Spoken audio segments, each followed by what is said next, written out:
Member of the rap group Migos, Takeoff, was reportedly shot and killed in Houston, and it is a tragedy that should be addressed. But there's a concerted effort to try to connect blackness with criminality in this case, and I just can't let it slide. And most of this is coming from quote unquote black conservatives. And now let me say, I'm not a Democrat, I'm not a Republican. I am from the deep South. My parents are conservative, deep conservative, strongly conservative. I grew up in a conservative household. I myself am independent.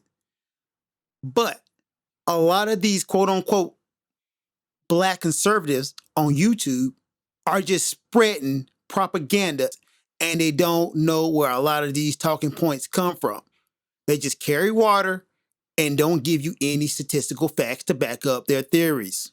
Crime is a problem. When you use the words black on black, it's a way to alienate black people, paint us as the other, and make it dismissive to give us anything that will actually reduce crime in the black community.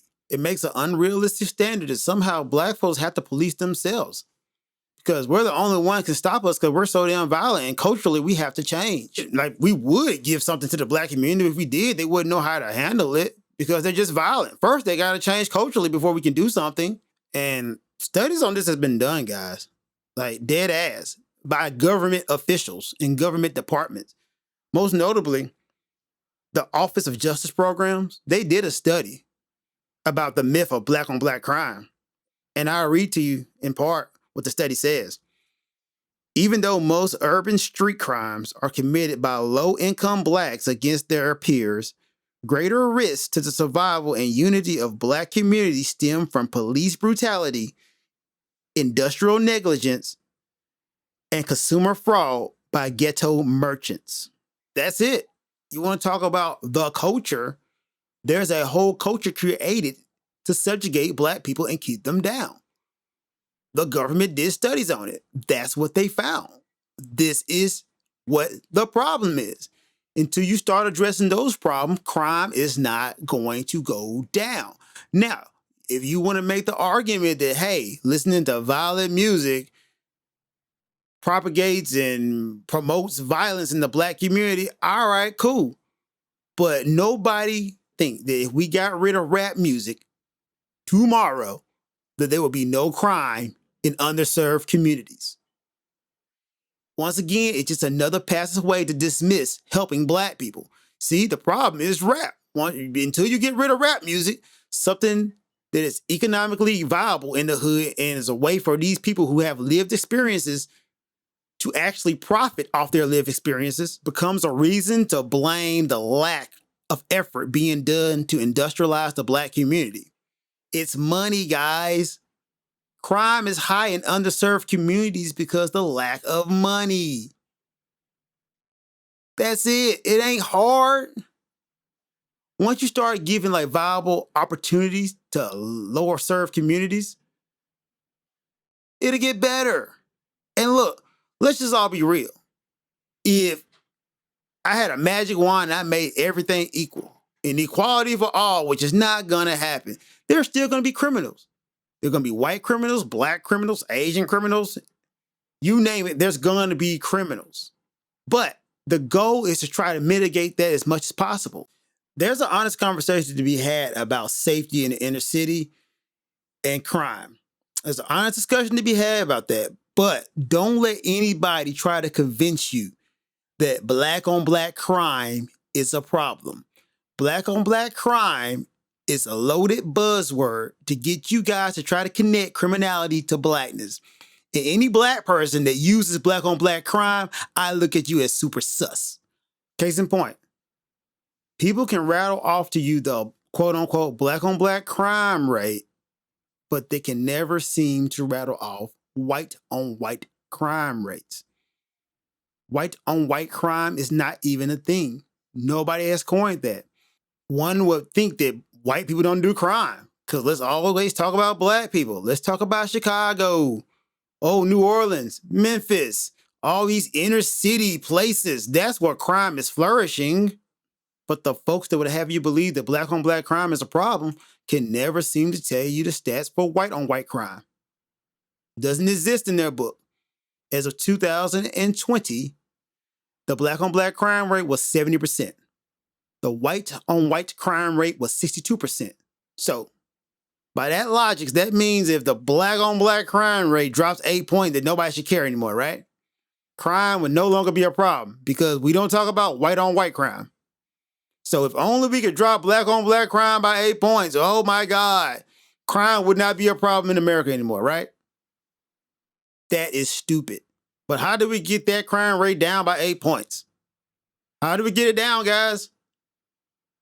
The YouTube channel Black Conservative Perspective thinks he knows the problem.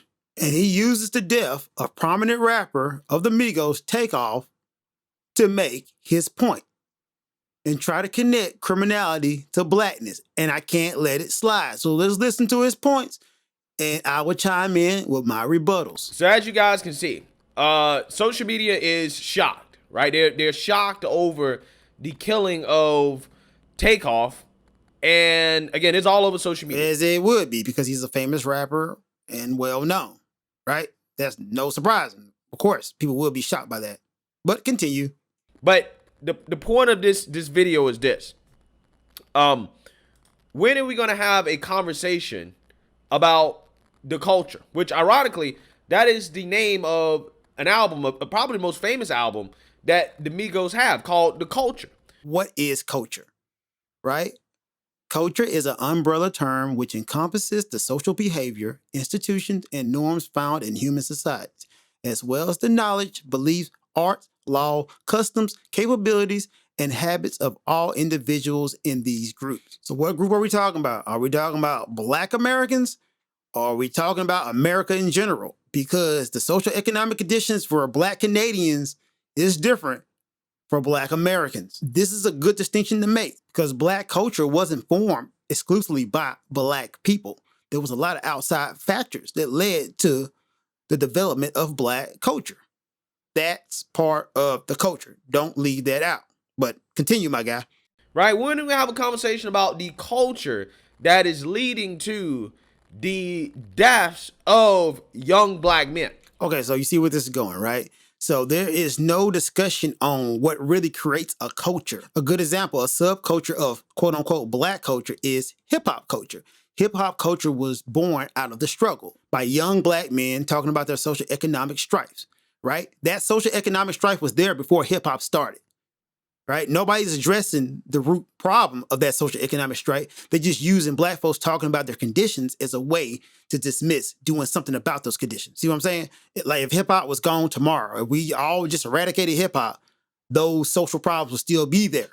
But once again, talking about hip hop becomes a passive, dismissive way to do anything to fix the real problem. When are we actually really going to have a real conversation about this, right? The same conversation we have every day about the white man and how the white man is supposed to be the biggest threat to the Black community, right? How the white man is so bad, they're the cause of all our problems. Yeah, this is a red herring, and I hate to hear Black conservatives do this because it's really some bootlicking type ish. Nobody blames the white man for all the Black man's problem. I just did a podcast on this one. I said everything ain't the white man's fault. Once again, railing against systemic racism is different than blaming a whole set of people. Right? There was things done systematically that you can point throughout history that was done to Black people that led to our social and economic condition now. Once again, Black folks were denied education. Black folks was denied home loans, VA loans, stuff you can point to in recent history that led to Black folks having an economic disparity. And wanting those things to be addressed doesn't mean you're blaming the white man, right? Now, by proxy, you can say, well, the main people who've been in power are white people, so hey, it's white people's fault, but that's not the argument. The argument is, hey, all these disparities, these things that are systematically done to Black people, why don't we change them or address them? That's what we're saying. Ain't nobody blaming the white man. That's a red herring. I hate it when I hear Black conservatives say that. Oh, God. Right? We talk about that every single day in the media, but I don't hear nothing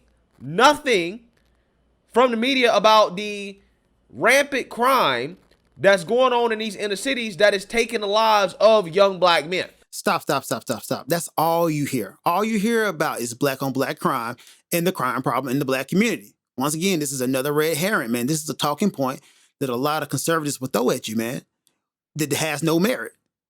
None whatsoever. Ain't nobody in the media talking about how everything's the white man's problem. That's not how it goes, guys. Come on. I don't hear nothing about it. In fact, if you talk about it, you're racist. If you say anything about it, it's racist. But then these people want to go and boo-hoo, whine, and cry every time a rapper dies at the hands of the so-called culture that they love and praise so much that they don't want to talk about. They don't want to talk about the problems with the culture, right? Like people like Jamel Hill, who's the #1 race hustler, right? And this is something black conservatives do all the damn time, right? They'll talk about, oh, well, look at these race hustlers while they're talking about race. You're literally talking about race on your YouTube show, but then gonna talk about somebody else talking about race because you happen to agree with a large majority of white people. That's why I say it's kind of some bootlicking shit. Like, dude, check yourself. Think about it. That made no sense. Soul Sister Race Hustler #1. She says, quote, I was in college when Biggie and Pac were killed and thought there was no way we'd ever experience anything remotely close to that again. Now it's happening so frequently that you barely have time to recover before someone else killed. Rest in peace, Takeoff. Really, Jamel?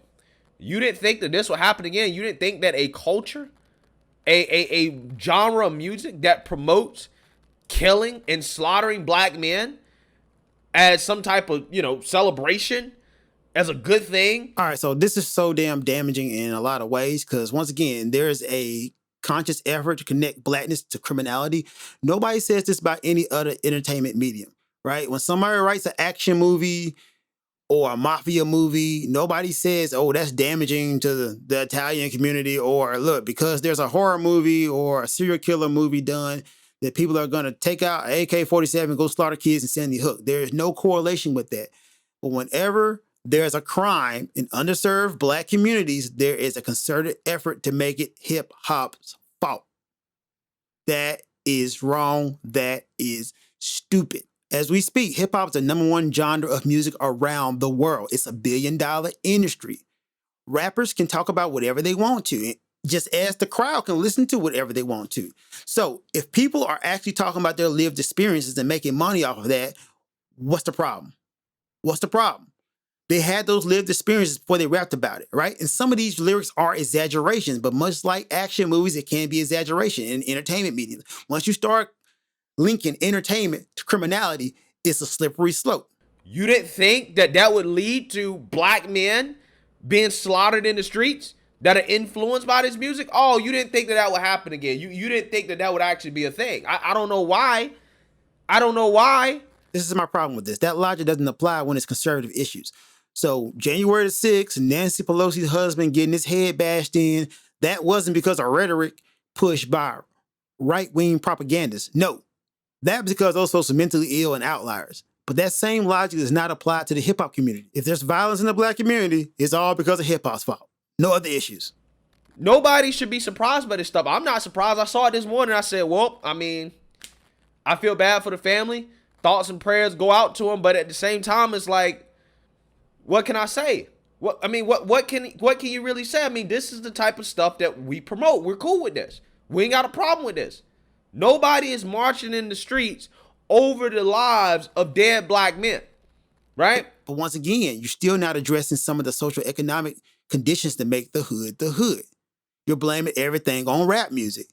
And once again, it's asinine to think if we got rid of rap music tomorrow that all the problems in the hood would clear up. That is stupid. Again, they're killed every single day. Takeoff was just another one. Right? I'm just saying. When conservatives come out here and we speak up about these problems and we say, look, there's a culture problem. There's an issue going on in the black communities. Black lives are being lost. I'm a sellout. I'm a Tom. Look, man, I wouldn't go as far as calling you a Tom or a sellout. However, I do think you're misinformed. And you have not given any solutions on how to fix the problem. Like most of you black conservatives, what you do, you come out here and you parrot problems and don't give any damn solutions. That's my issue with a lot of you guys. And some of your solutions are just, hey, man, no more rap music. That is stupid. That is not a viable solution to the problem. Once again, it's all about economic equality. It's money. I'm buck dancing for the white man. But when a rapper is killed, by another black person, which most likely that's the case here. If I was a betting man, probably 99.999% chance that whoever shot him probably was black. And that's a good bet because 99% of all white people are killed by white people. So yeah, that's a good bet. But once again, we're not talking about that side. But continue. Or put it this way, they were involved in hip hop culture, right? They were involved in this culture of violence, right? Once again, I can't let you make hip hop a culture of violence. Once again, you're not taking into consideration the wide variety of rappers. Every time a rapper raps, it ain't about violence, right? But just because that's all you heard of, that doesn't mean that's all in hip hop culture. And once again, stop trying to water down hip hop culture to just violent rap. There's graffiti, there's breaking, dancing, fashion. Hip hop is all encompassing. It's not just rap. Stop doing that. You're dumbing down a culture. Once again, just because you don't know about it doesn't mean that ain't what it is. This is a lack of knowledge coming from this person who's trying to demonize hip hop and make it seem like that's the problem because you have no damn solutions to the real problem. And the real problem, once again, is lack of opportunity and money. We know that's what leads to high crime rates. People want to act like they're so shocked, they're so surprised, the violence has to stop. And then a few days later, crickets. You don't hear anything about it anymore. Nobody cares. That's a red herring. I can say the same thing about mass shootings. A mass shooting happens. A man comes into a grocery store, kill a bunch of people. Oh, it's too soon to talk about gun reform. Nobody cares, right? That says more about the human condition than it does hip hop. Just point that out. Red herring. If we were addressing these issues that are happening in these inner cities, a lot of them are liberal. If we were addressing these issues, you would have a lot less of this. This wouldn't happen as much. Okay, here you go. This is a tale, right? Because everybody tries to make crime a liberal thing. Look, check out the state with the highest rape rate. That's Alaska. Alaska has the highest crime rate of all the states in America. Has a conservative governor, right? Once again, this is the trick that conservatives like to play on you. Oh, it's a liberal. No, dude. Crime is a problem. Crime has to stop being a liberal and conservative thing. It has just to be a problem that we all need to address. Now, crime problems in Alaska are going to be different from crime problems in Illinois. And you got to stop thinking that, crime in Alaska doesn't affect me in Tennessee if we're Americans. It seems like we're only Americans when tragedy happens. After that, go back to being divided. And this is a trick that these conservatives like to play on you. Oh, it's in liberal states. Well, what about crimes in conservative states? Does that not exist? Or once again, what's the crime rate in these conservative states so I can know how low to get the liberal state crime rate so we can stop caring about it? But because we won't address the issues, because we won't address the culture problem, the culture of violence problem that is prevalent in the black community, things like this keep happening. And one of the ways to address it is to address the music. Now, Takeoff was not a drill rapper. He was not a guy that was particularly out here, saying the worst among the worst things about, killing black people and stuff like that. So you just stepped on your argument. You just stepped on your whole argument. That just proves that hip hop is not the problem. There's other social economic conditions that's leading to the hood being the hood. You just said it. You just said Takeoff wasn't part of that. You stepped on your own argument. But continue. But, again, the music wasn't necessarily positive, right? It's not positive, but hey, What's this fantasy world we live in where all music is positive? Everything is unicorns and fairies. Yes, last time I listened to the Sex Pistols, it was so positive. Oh my God, the Ramones, that was positive. Frank Zappa, oh my God, the most positive thing I ever heard. Cat Scratch Fever from Ted Nugent, so positive. What is this world we all have to sing about positive stuff?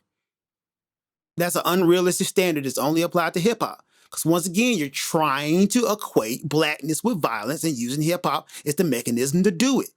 You're lacking substance in your argument. You're just pointing to hip hop. It's the problem. It's not holding up. Do you guys see what I'm saying here? I'm just saying, right? Only can listen to soft rap. Only can listen to rap that again, people would consider to be soft, right? Like, some Drake, right? Or something like that. I can listen to that. Drake, that's your example of soft rap. Drake, really? Stick AK-40 to your lip, let the chopper bang on you like a blood or a cripper. No capper, street nigga, not a rapper. Check the weather and it's getting real oppy outside. I'ma drop this shit and have these pussies dropping like some motherfucking time. Plenty times I survive, beef is live.